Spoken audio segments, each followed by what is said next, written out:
Hi, I'm Ashley. And I'm Jesse. And this is the Love Story Podcast. Hi, I'm Jesse. I'm Ashley. And this is the Love Story Podcast. Today we're talking about the 1999 flick of the year. 10 Things I Hate About You. Oh, God. Just a banger of a movie. Mm-hmm. This was the same year that Runaway Bride came out. Yeah, this one's better. How many times have you seen 10 Things I Hate About You? Oh, 3 probably. Okay. How about you? So many that I could quote the whole movie if I wanted to. And I did while we were watching. Well, I quoted enough of it. Yeah, you did. You definitely look kind of quoted nervous. enough. You're sweating like a pig. Your eyes are all bloodshot. You've got pot, don't you? Mm-hmm. I'm confiscating this. And then to the bag of Cheetos. This too. Mm. Do you want me to keep going? If you want to. No, that's okay. So it's a very good movie. How do you want to set this up? Well, we should probably talk about the movie. Okay. You know what I mean? I like the direction. And the unconventional. What is her name? Miss Perky? No. What? The guidance counselor? No. I'm a big No. Allison Janney fan. The main actress's name. Oh, Julia Stiles? Yeah, that's right. Julia Stiles. She was huge. She was a big star back then. And then Save the Last Dance. We'll have to do that one as well. And have you seen O? There was, I don't know what it was, but there was a lot of Shakespearean movie remakes around that time. Because 10 Things I Hate About You is The Tempest and the Shrew. Didn't know that. Yeah. And then O is Othello and Romeo and Juliet. And yeah, there's a lot of... What is Romeo and Juliet? Is that Romeo and Juliet? It was Romeo plus Juliet. Oh. Yeah. Mm-hmm. So they kind of tried to go a little... It was a little too obscure for... Makes sense. Yeah, what they were going for. Now, a lot of people didn't get it. Got it. Good. So, 10 Things I Hate About You. We start with Joseph Gordon-Levitt's character coming into... Joseph Gordon-Levitt's character. Sounded like you said Joseph Gordon-Levitt. That was worth stopping the entire train for. Joseph Gordon-Levitt. Yeah, that's totally what you said. Play that back. Joseph Gordon-Levitt. Well, anyhow, Joseph Gordon-Levitt's character. What is his name in the show? I don't know, Sam. Hold on. Yes, Cameron, yes. Cameron in the show, he is in Miss Perky's office as she is writing her smut novel with the quivering member. And she is like... She wasn't writing it with a quivering member. No, you're right. She was writing about a quivering member and an engorged bratwurst, and she had a lot of words that she was... tumescent words she was throwing around. Anyway, Joseph Gordon-Levitt's character Cameron, he joins this high school in Seattle, and he's like, what's the deal here? And she's like, same old shit for brains everywhere. Off you go. And he's like, this woman is insane. Mm-hmm. So then he goes out, and then in walks Heath Ledger's character. Yep. And Heath Ledger's character's name is Patrick Verona. So Patrick Verona comes in, and she's like, what'd you do to get in here? And he's like, I exposed myself to the lunch lady. Or she said, I hear you exposed yourself to the lunch lady. And he's like, it was a bratwurst. And she was like, ever the optimist. And he was like, what? And then scoot is what she says. Kicks him out. And then she talks about his thick bratwurst in her smut novel. That's kind of setting it up. We've got a couple of the key players right away in the beginning. And then we meet Bianca and Kat, who are the sisters that are... The older sister is the cold, and she's the shrew. And Bianca is the younger sister that everyone's got the hots for. Mm-hmm.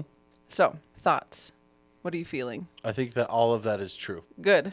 Okay, yes. Have anything you would like to add? Not so far. Okay. I think you're just kind of talking about the very, very beginning of the movie. I just love this movie so much. But now watching it with my old lady eyes, there were some parts that I was like... I'm not crazy about that.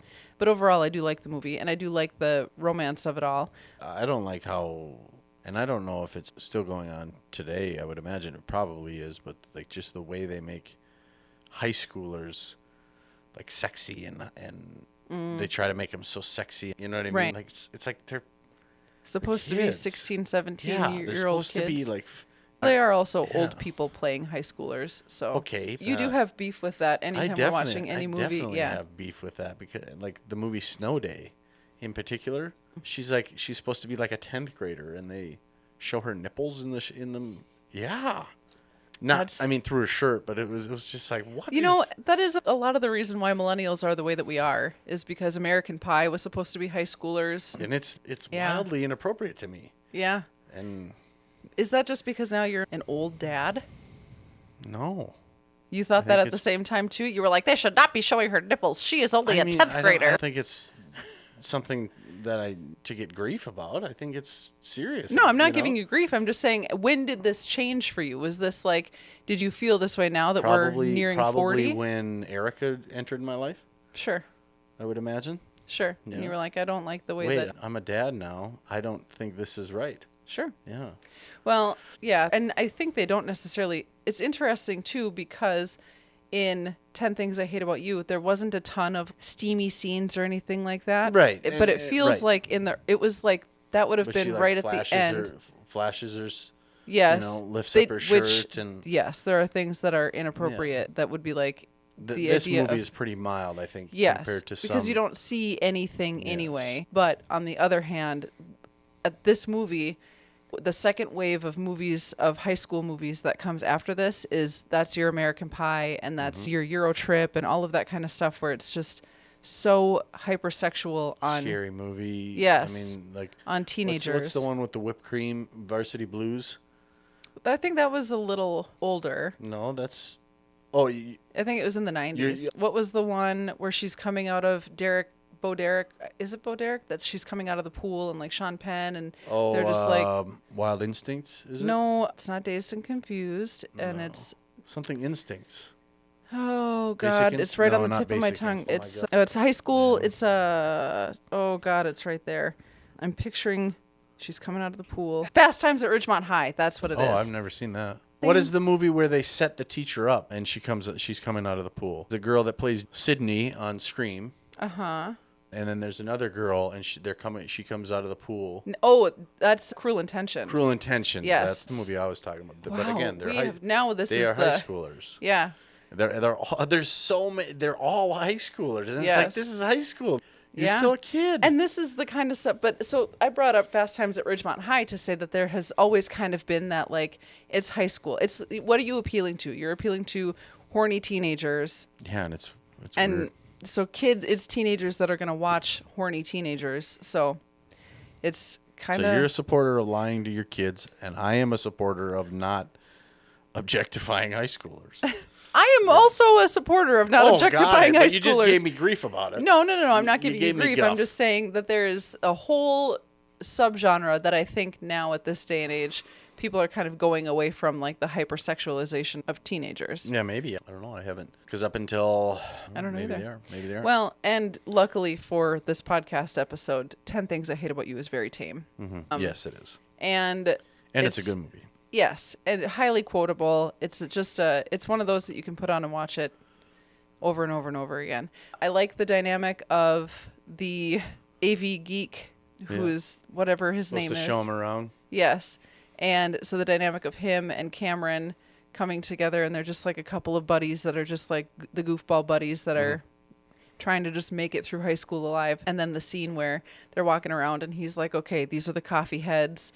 And, whatever. It's and like the cowboys, and it was very entertaining. And so then that was when Cameron sees Bianca Stratford, and he's like, good God, who is that? And then she walks over to Joey Donner or whatever, and he's just like a total nutsack of a guy. Mm-hmm. And he's like, oh, I'm going to get a piece of that, basically. I'll take a bet on it. And no, he says, how much would you bet that you can't get with her? Right. And he says, oh, I've got money. Mm-hmm. This one I'll do for fun. Yes, you're right. And then just sets himself up to be a slime ball from the beginning. Mm-hmm. And then we see Kat where she's like being all angsty. That's the introduction to that cast of characters. So we have Cameron, who's in love with Bianca. We have Bianca, who is sisters with Kat. We have Kat, who hates everybody and high school. Yeah. And then you have the AV guy on the motorcycle who's just happy to be here. Mm-hmm.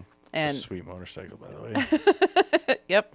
And dirt bike. Then we cut to the home scene where we're getting the backstory on the sisters. They're not allowed to date. Everything stays very like... Bianca can date. If Kat does. If Kat dates. And Kat's not interested in dating. Kat ain't dating. Nope. So then we end up with this little goofy little triangle where...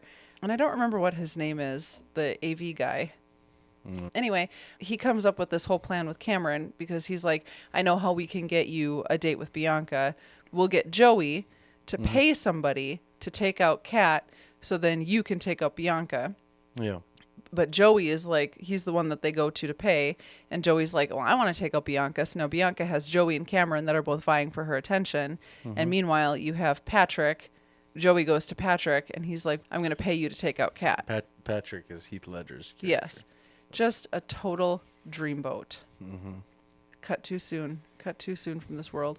And then it just kind of is like hijinks. It's just all of these kids kind of hanging out and doing their thing. And Patrick keeps trying to ask Kat out and she keeps denying, no, I'm not doing that.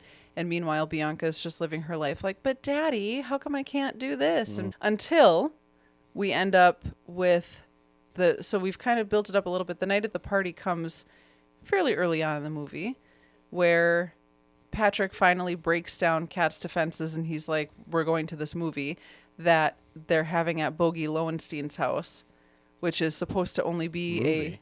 You said they're going to a party. They're going to a party at Bogey Lowenstein's house, which is supposed to just be a wine and cheese party for hoity-toity rich kids.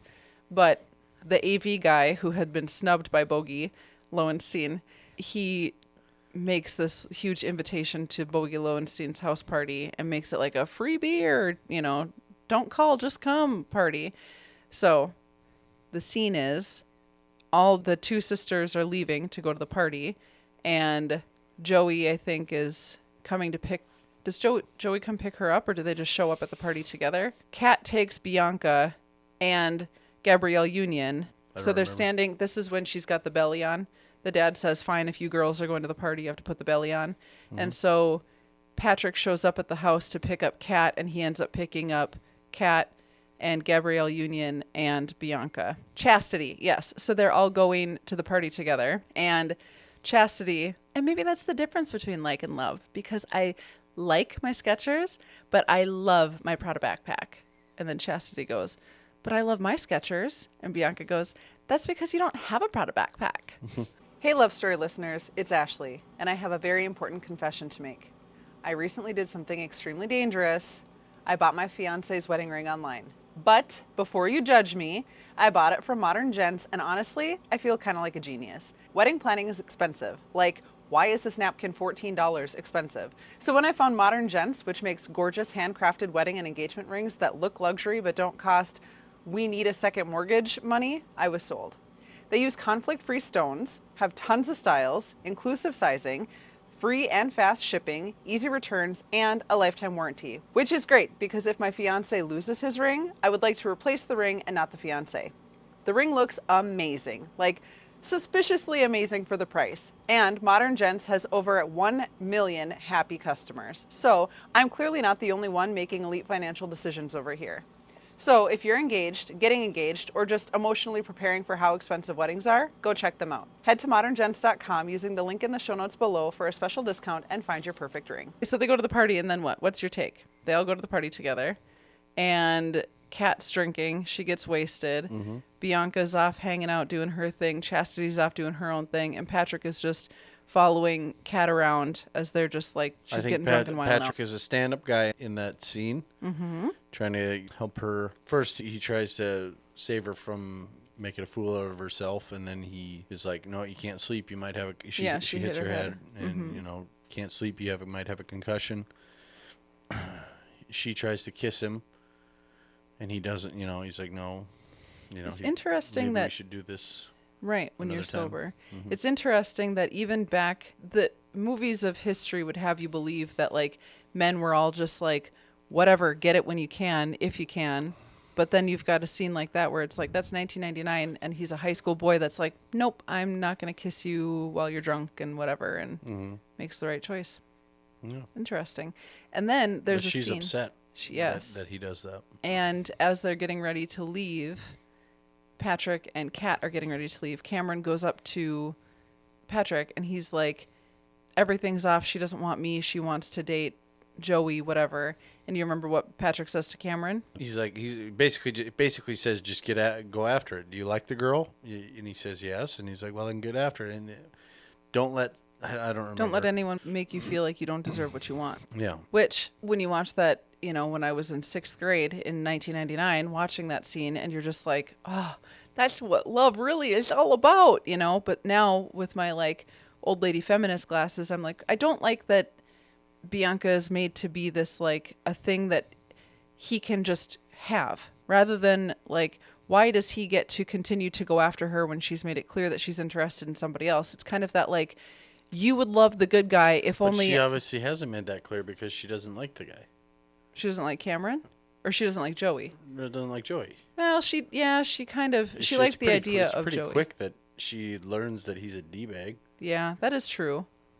So I mean, I totally understand your sentiment, and I agree with your sentiment, but I don't think it's a matter of like, I don't think Cameron's character is just like barreling his way into her life regardless of what she wants. That's true. He is, he like, after leaving the party, he doesn't stop, and all he says is, "Did you enjoy the party?" And he keeps walking. Yeah, and she said, "Can I have a ride home?" She's the one that, so like I said, I understand what you're saying, and I agree with what you're saying, but I don't think that's the case in this scenario. You're right. Thank you for enlightening me. Of course, being with someone is a two-way street, so he can't just decide, no, we're going to be together. So, yes, I think, like I said, I understand what you're saying. I don't think that's the case in this scenario. And I think Heath Ledger is, what's his name? Patrick is just like trying to hype him up. Yeah, don't give up so soon. Yeah. Because you're right. She didn't make it clear that I don't want you or whatever. It was just a like, he thought she's not interested in me. He didn't really put himself out there that much.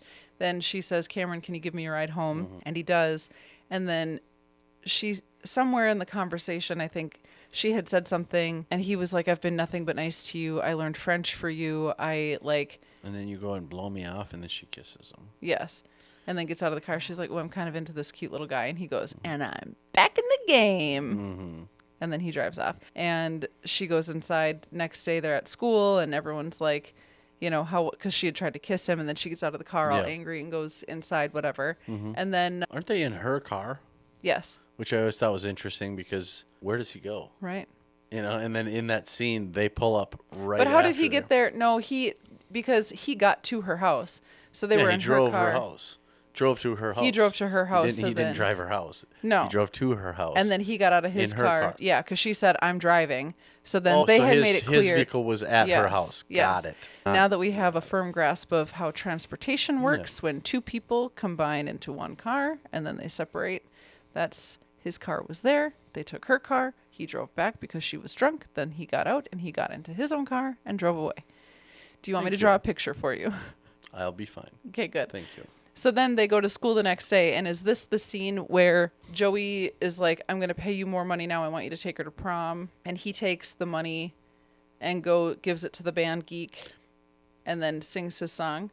"I love you, baby, and if it's quite all right, I need you, baby, to warm the lonely night. I love you so," whatever. "I need you, trust in me when I say."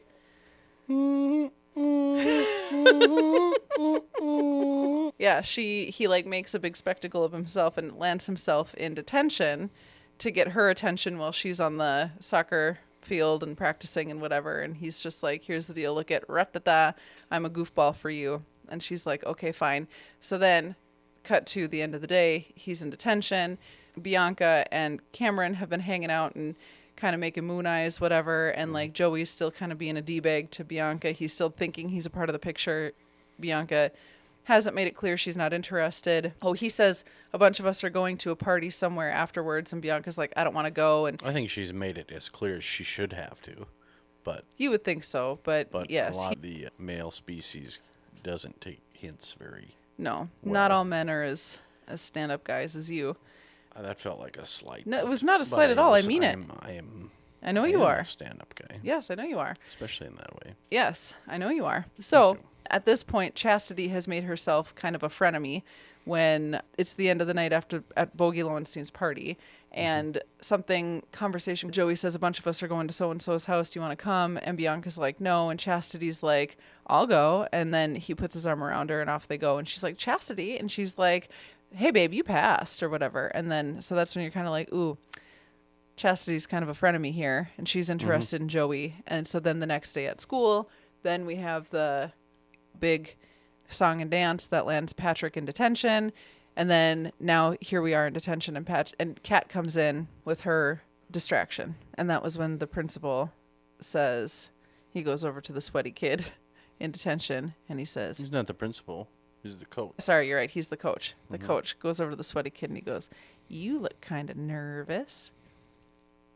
You're sweating like a pig. So then he's up there, and then you see Kat come into the room, and she's like, hey, I'm trying to distract you so I can get Patrick out of detention. And then he's the soccer coach. She's like, they look left. Misdirection. Yeah, misdirection. We're going to get him. And he's like, how would we do that? And that's when she's like, I'm like this. And she flashes, and the coach is just kind of like, okay. And then she's like, well, now I'm going to go, and I'm going to go show someone else the plan. And then she and Patrick go to paddleboarding Yes. and paintball. That wouldn't be paddleboarding. That's a... No, you're right. It What is that thing called again? A paddle boat? Paddle boat. Yeah, Paddleboarding. Sorry, they're paddle Paddle boating And then they play... and paintballing. And do you think they ate a peanut butter sandwich? There's no place in the movie where they're eating a peanut butter sandwich, but it could have happened in between scenes. Well, I'm they not were sure. having, there was a lot of PB-related activities. Paddle boating, paintballing. Yeah, that could be. Yeah. Okay, so then they're hanging out and their romance is kind of starting to develop. You really start to see that they enjoy each other. And Kat's kind of falling for him. Mm-hmm. And Patrick is kind of falling for her. And then Joey comes up to Patrick and he's like, something you got to take her to prom. Because then he goes to drop Kat back off at the house. And he's like, I want to take you to prom. And she's like, I don't want to go to prom. The $300 has already been paid at this point. Yes. For he spent taking it. her to prom. Yes, and he spent it on the band geek to sing the song. Cameron had already wanted out, but Now it he's only back took in the game. another $100 to get him back in, or $200. Yeah, $100. So Cameron's taking Bianca to yeah. prom. So this is kind of part of the scene where Patrick is like, I want to take you to prom because he's been paid to go to prom. And he's like, I want to take you to prom. And she's like, it's an archaic ritual and I don't want to or whatever. And I don't want to go just because somebody's telling me to go. And he's like, okay, fine. And she's like, what's in it for you? And he's like, nothing. You need therapy. And then he storms off. Yes. Gaslight, gaslight, gaslight. Exactly. So then Kat goes to Bianca because Bianca's like, why won't you go to prom? I can't go if you don't go and blah, blah, blah. And she's like, what Joey didn't tell you is that he and I had sex or whatever. And she was like, how did I not know that you and Joey had sex or whatever? And then she's like, because I told him not to tell anyone and I would never do anything that anyone wanted me to do just because everyone else was doing it or whatever. And I was pressured to. And Bianca's like, I don't understand why you're trying to be this like stand-up person when you could just like do stuff or whatever. And then she decides to go to prom because her sister was so upset. Yep. So that happened. And so then she's like, fine, I'll go to prom. Yes, she does. Yeah. And she goes. Am I making this too convoluted for you to understand? Not at all. Okay. No, I'm just trying to get a word in edgewise, Ash. Go ahead. You know, Here's your edge. I'm liking watching you play solitaire. That's all. Wow. We could play double solitaire if you want. And so then they go to prom. Patrick takes Kat to prom, and then Cameron takes Bianca to prom, and then Dad is just like, this is not good. And then Joey, the D-bag, shows up to pick up Bianca. Yes. And she's already gone. Mm-hmm. And they get there, and Joey's like, goes up to Patrick, and he's like, hey, what gives, man? And he says, I didn't pay you to take out Kat for some little cheese dick to come in and take Bianca away from me. Mm-hmm. Yeah. Go ahead. No, I just wanted to say cheese dick. Got it. Continue. Got it. And then, so that's when Kat finds out that he was getting nothing in it for you, huh? Yep. And then storms off, and Bianca... She had found out because then Bianca was in the bathroom getting ready. She thought she was the only sophomore going to prom. And then Chastity comes walking in and she's like, you didn't think you were the only sophomore going to prom? And she was like, how are you here? And she was like, Joey invited me, whatever. And she was like, what the heck? Basically, he's a scumbag. And Chastity's like, oh, also, by the way, he was only going out with you because he had a bet that he was going to sleep with you at the prom. Then Bianca's pissed. So she leaves the bathroom. And what does she do? What does Bianca do? Yeah, this is right after. That's when Joey confronts Cameron. After he had confronted Patrick, and Patrick goes off after Kat. Then Cameron comes up. There's an altercation Between Joey and Cameron. Yes. Mm-hmm. Joey punches Cameron, and then Cameron falls to the ground. Bianca punches him twice and kicks him in the gonads. Yep. That's for making my date bleed. Punch. That's for, she said, punch. That's for making my date bleed. Punch. My sister. And then she knees him in the gonads, and she says, and that's from me. Yeah. Yep. And then she picks up Cameron, and then the AV geek who had gotten shoved to the ground too, his date, who is Kat's friend, comes over, and so both girls go over and pick up their dates, and then everybody's dancing and having a good time, and then we cut to Patrick and Kat, where she's like, what the heck? You're a jerk. You lied to me. Mm-hmm. And then he's like, I actually developed feelings for you or something like that. Yeah. And the problem is I fell for you. Yes. I took the money. I didn't care about the money, but yes. I fell for you. Yeah. And then she storms off. Then we cut to the next day after prom, and Kat's out drawing on her porch, and Bianca comes out, and she's like, Cameron and I are going sailing. And she's like, hey, have fun, whatever. And then Dad comes out, and he was like, how was the dance? Was it hoppin'? And she was like, whatever, Dad. And they kind of talk about it a little bit, and they have a tender father-daughter moment, because he's like, Bianca still lets me play a few innings, but you've had me on the bench for a long time. I just love you, whatever. Mm-hmm. Fine, you can go to Sarah Lawrence. I just sent them a check. So she's going to be going to an East Coast school from the West Coast to the East Coast. And then Patrick, at school the next day, Patrick had put a guitar for Kat in her car. But before that, she says the poem, 10 Things I Hate About You. Yes. I hate the way you talk to me and the way you cut your hair. I hate the way you... Those silly combat boots. Oh, yeah. I hate it when you stare. I hate the way you something and the way you read my mind. And I hate you so much it makes me sick. It even makes me rhyme. I hate the way you're always right and the fact that you didn't call. But mostly I hate the way I don't hate you. Not even close. Not even a little bit. Not even at all. And then she leaves the room. Mm-hmm. And he's thinking to himself. I don't know Grammy nomination for that one? No. Okay, fine. It was Oscar, but no. Sorry, you're right. No, she already won it for that one. Oh, can't compete with old And what is Heath Ledger thinking when she's leaving? He's like, oh, forgot my peanut butter cups. Darn it. I think that's what he's saying. Yeah. Yep. I could use a snack right now. Oh, man. When is this period over? Jeez. Do you think she's going to her locker to get peanut butter cups? What would it take for me to win an Oscar? Anyways, yeah. So there's a Fender Strat. Yeah, he puts a guitar in her car. Which, it's very interesting. Fender Stratocasters are very interesting because over the years they have gone from like cream of the crop to... Anyways. Continue. No, I'm good. Okay. So... Just speak in layman's terms. Our Fender Strat's good? The type of the guitar that it is... They used to be top of the line. Yes. And then now you can get them off Amazon now. Oh, God. Because they've been so... They've Von Dutched themselves? Mm-hmm. Yeah. That was the story that I was telling that made you fall asleep. Because you were using big words like Stratocaster and, That's a big word. Oh, my cow. Anyways, so... 4 syllables. That's a triple word score. So they end up, like, making amends at the end. And she's like, it ends in the parking lot, right? Yes. You can't just buy me a guitar every time you screw up, And then he says, your favorite line of the whole show. I don't remember. He says... There's always drums and... Yeah. Drums and bass. What made you think that was my favorite line on the show? Because you laughed and you were like, oh, they're so cheeky. So, yeah. And then it's like, then that's it. But now we know she's going off to Sarah Lawrence in the East Coast in the fall. He doesn't give her rent, man. He'll go with her. Are you sure? Oh, yeah. Okay, so what do you think? What would 11 Things I Hate About You, what would that look like if there was a sequel? She's in college. She's intelligent and he's very sweet. These are two very different words. Or, two very different questions that I feel like you're asking. Okay. What would 11 Things I Hate About You look like, and what are their chances? I thought I heard you say what are their in the chances? sequel, let's say in the sequel of this, if the story continues on in cinema, what do you think? Now we cut to she's in college. Yeah. And he came with her?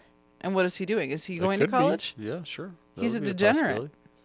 He skipped all of 11th grade to be Ashley, that is so on a couch in Milwaukee. judgmental of you. He is not a degenerate. He is portrayed. People think he is, right. but there's more to him than meets the eye. It is interesting because we don't really get a ton of backstory about what any of his No, we aspirations don't. are. But the only story we get about him is that he is a stand-up guy. Yeah. He took a year off of school to live with his grandpa, take care of him. So, how is he a degenerate? It's not. People think he's a degenerate, but I think Right. he's giving off like Jack Dawson vibes, where it's like he happened to be on the Titanic and he just kind of. Yeah, he's a little bit more of like the mysterious, and he's a little bit of the like kind of moody, broody, but he's just out for a good time. He flirts with Miss Perky and, whatever. Like he's just kind of a lovable charmer, but he smokes and Bad drinks boy. and yeah. Okay. So, do you think that there is room for him in her life when she goes off to college? Yeah. And what would it take to make that relationship work? Because to me, You said you were going to explain how travel works in a car. This would be an opportunity. How does it look? How does it look, Ashley? They get into a car. There's a car here, and then does he get on a plane, a train, or an automobile? It could be a plane, He wouldn't fly it, though. and I would fly it. You know what? I clipped your wings. You can't. They're pinned. Yeah, right here. You know what I mean? I need you to hang up your piloteering for just a little bit. All right. Okay. Aside from how he physically would get out there, Yeah. emotionally, what room is there in her life for him when she goes off to college? What would success look like with Pat and Catherine? Pat and Kat. Oh man, they are Pat and Kat, aren't they? Pat and Cat. What would success look like for them? Yes. I mean, he would need to move. I think he would need to. I mean, she's got Money for through days. her father. Yes. She's got boatloads of money. We don't know his story, so who knows? His mother lives in Australia. Mm-hmm. We do know that, and he was somehow in Seattle. Yeah. So, what Or do you his mother- think? Let's make up the story. If we made up Let's the make it story, up. I think he was Steve Irwin's apprentice. you think so? Yep, until he was smoking in the Smoking and drinking and a in snake. the alligator exhibit, and Yeah. and Steve's like, "Get out of here, right? Get on out." Yeah, and Hugh Yeah. Jackman was like, "Come over to America, mate, and I'll teach you how to act, and you can come Yeah. over there with me." But then what happened? He was acting on a cruise ship He played a bartender, on the cruise ship. but they were watering down the booze. Ah, So, and he wasn't an actual bartender. He only played one, on TV. and this was all fake Oh, on the cruise ship. Oh. So he was convincing people that he was a bartender. yeah, They're like, "Make me a martini," and he's just like yeah, randomly putting yeah. stuff Shaken, together. not stirred. And this went on for 2 years, and people were getting drunk by placebo effect. Got so it. this went on for 2 more years. Then they finally caught up to him that they weren't serving any booze at all. Sure. So that's how he ended up in Seattle. Okay. Was it like a reformatory school, or what? Did he go to bartender school? No, since he was underage, Yes. he was just moved to his aunt Helen's place. Interesting. Interesting that you would use Helen in talking about Washington. It's too close to Mount St. Helens that erupted. Are you foreshadowing? Is there going to be a big eruption in Patrick's future? Nope, What? no. Oh, I I'm see. not doing that. Okay, got Okay, it. his aunt Martha. Got it. Okay, so we are in the future. Oh, we're still Kat doing and this? Pat's relationship. Okay. Yeah, what would success look Got like? it. Yeah, you are surprised that we are still doing an extension of their romance rather than talking about Success- Patrick what's- Verona's tragic backstory, Well, I playing a thought- fake I thought bartender you were on a ta- cruise ship with No. Hugh Jackman. Chill out, bro. I am shocked. So what I thought you were talking about is we're still playing what 11 Things I Hate About You. Yes. Yeah. But if it's, You're not going to like my answer. okay, what is it? I don't think there is a successful future for them. Again, and we go back to when you first brought up 11 Things I Hate About You. Mm-hmm. I said, what are their chances? And 11 Things I Hate About You are two different things. Okay. Because in 11 Things I Hate About You, it's a movie. Sure. The sequel to the movie, it's a movie. So we have to have intrigue. And You're right. There plot would be no points. sequel. Right. It would be essentially the way that I would perceive this happening is she would be going off to an East Coast school. They'd live the summer having their, like romance, and it would be so fun for them, whatever, with this like looming deadline where she's going to be going to the East Coast soon. And Patrick, if I had to write this future, this fan fiction, this fanfic, I would write this as he is not interested in going to the East Coast. So then she goes off to the East Coast and then he comes out to visit her somewhere along the way. I think they try and do like a long distance thing. He comes out to visit her and tale as old as time.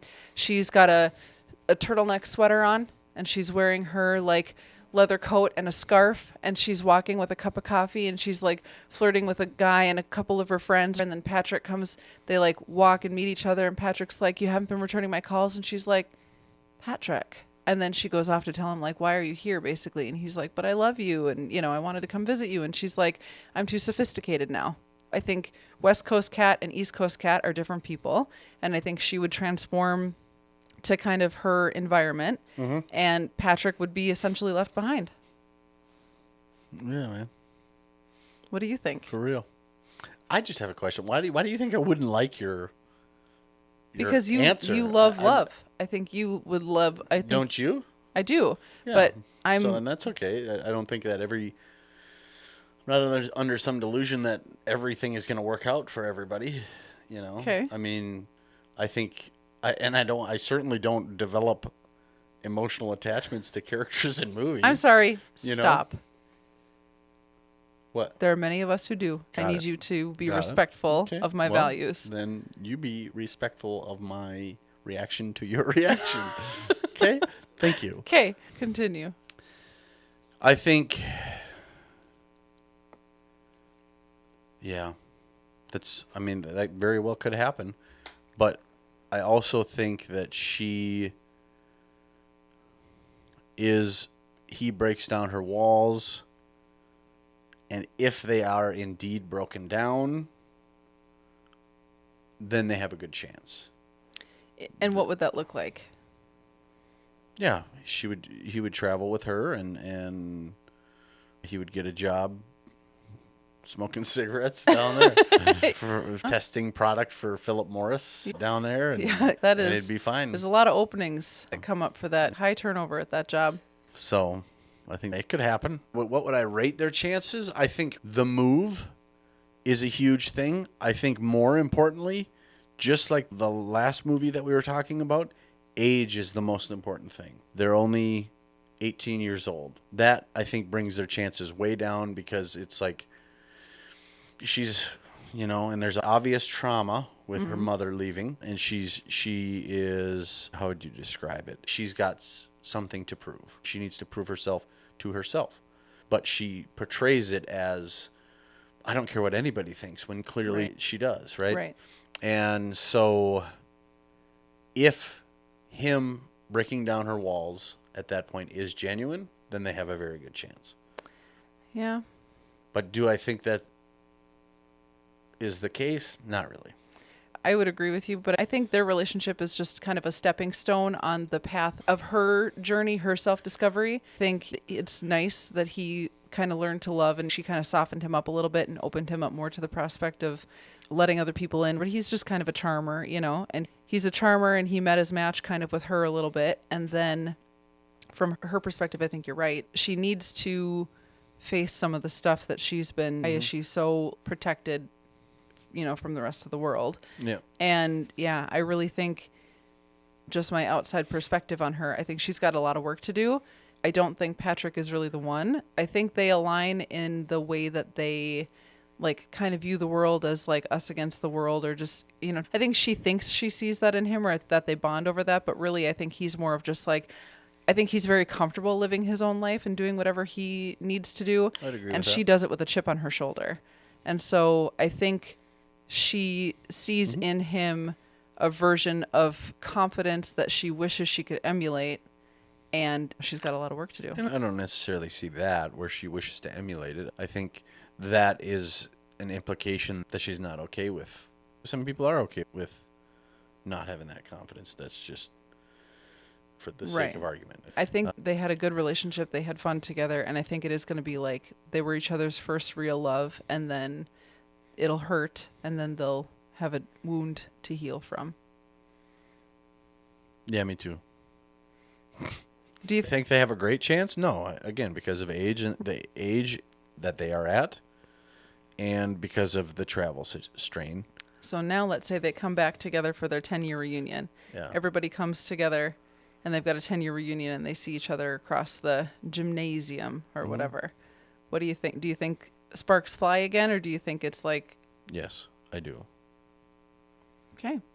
Well, we'll have to see what 13 Things I Hate About You brings us then. If they've got a couple of sequels in between, what their chapters of their life are like. Yeah. I like them together as an 18-year-old couple. I don't like them together as a, like, we got together in high school and we've never broken up since. I don't like them for each other. I think they would get kind of stuck in the lack of growth and development. I think it would become more of they grow together or grow apart from each other while they stay together, rather than actually growing and nurturing each other. Yeah. But that's I would be swayed to that. Makes sense. Yeah, I think they served a point in each other's lives at the time. As much as it pains me to say, because I love that movie, it is an unrealistic love story, in my humble opinion. Yeah. Yeah. Okay. So what would you rate them? 0. I like them in the moment, but they have no chance. I would give them a 4. There's a chance. No, I'd give Not them a a real 1. good one. Right. I would give them a 1 because they are in a relationship and it's doomed. That's all. Have you seen this movie, Abby?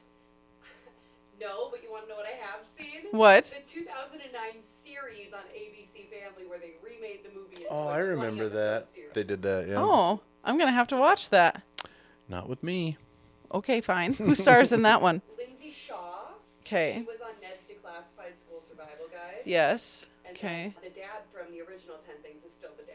Well, there you have it. Okay. Well, thanks for coming. Thanks for joining. Now, if we're going to sign off with one of our vendors. We're going to sign off with one of our vendors from the 2026 wedding show. So big thank you to the Foley Mansion for participating and being a vendor and specializing in micro weddings or groom's dinners. Hope to see you back in 2027. Thanks. Goodbye. Bye. And now a word from our sponsor, Chaz James from Premier Real Estate Services. If you understand where you want to live or why you want to live where, the process actually isn't that difficult. The emotional bits and pieces of buying a home is where people get into trouble. So, if you are like a first-time home buyer, when we put that first offer in, you're excited. You're stoked. And I am so excited to be your hype man in that process. Right. It's unreal. But I also need to bring you down a level because we're not the only people in the room trying to help you get there. So that's the beginning process, is finding someone that you're comfortable with, someone that has no fear into taking you into the world that is real estate. You can buy a home in so many different ways. Hello world, I'm Chaz James with Premier Real Estate, Minnesota's favorite West Indian realtor. I want to be your real estate hype man. Thank you for listening to this episode of the Love Story Podcast. Be sure to leave us a rating and review and subscribe so you don't miss any new episodes.